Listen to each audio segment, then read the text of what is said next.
Alright, so I recently got my Lasvoss to level 58, allowing him to cross the 1 million damage threshold with a Savage Blow. But then, I considered boosting him to level 60, but decided against it as it's only 11,000 extra base damage. But then, I started to think, what's the maximum potential hypothetical damage Lasvoss could do? Starting off, a level 60 Lasvoss with max talents has a base damage of 345,600. With the Savage Blow, this reaches up to 1,036,800 damage. With Strengthen, it reaches 1,555,200 damage. And against a Colossus enemy, it reaches 2,488,320. This is actually quite easy to set up. Just get Lasvoss' Strengthen against Zeraluza and get lucky. But we can go higher. Damage combos increase the damage of the unit by 10, 15, or 20% depending on the size. The current highest damage combo you can get is 25% more damage with Land Air Assault and a small damage combo. And before you say anything, I know Strengthen combos are better, but I don't know how much better, so I'm using damage combos. With the 25% boost, he does 3,110,400 damage to Luza, knocking off 3/4 of his health. But we can go higher by treading into the realms of boost. The maximum level you can get for Lasvoss, or any Uber, is 60 plus 70. This will not happen, but let's say it does. At level 130, Lasvoss has a base damage of 467,100. 1,401,300 with Savage Blow, 2,101,950 with Strengthen, 3,363,120 against Colossus enemies, and 4,203,900 with damage combos, allowing him to one-shot Zeraluza. Realistically speaking, this is the highest damage possible with Lasvoss. I mean, you can use Strengthen combos for more, but shut up. We can still go higher. This is where we go into the undiscovered realm of hypotheticals. Now, let's say, hypothetically, for the sake of the argument, that my proposed 30% crit chance idea were to happen. This would give him a 30% chance to doubling his damage, boosting it to 8,407,800. But if you remember that video, I also gave him Sage and Behemoth Slayer. Since Behemoth Slayer has the highest multiplier, we'll use that. Against a Behemoth enemy with all previous modifiers, he has 13,137,187 damage. Enough to one-shot Abilia 3 times over. But we can do much, much better. The highest Strengthen amount in this game is Alpaki's 900% Strengthen, which is tenfold damage.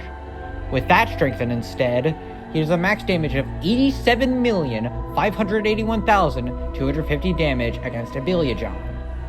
Strengthen is not the only thing that varies, however. Malevolent Jamira has a Savage Blow that deals an extra 500% damage, buffing his damage sixfold. Fortunately, this is twice as high as his normal Savage Blow, so he can just multiply by 2. This gives him 175,162,500 damage. But it's not enough. For now, let's just assume the enemy he's targeting has infinite endurance and is immune to nothing. I'm saying this because we're also adding a Wave level 8 Surge and Explosion to his damage. The highest Surge level in this game is from Summerluga's True Form, which is level 8. This boosts his damage by 9 times, assuming all hits connect. Wave can only hit enemies once, and Explosion is unaffected by levels. If all 3 of these variables connect, it raises his damage to 6,305,850,000, meaning it passes the integer limit. For reference, the dojo base has integer limit health. Lasvoss almost clears it by 3 times.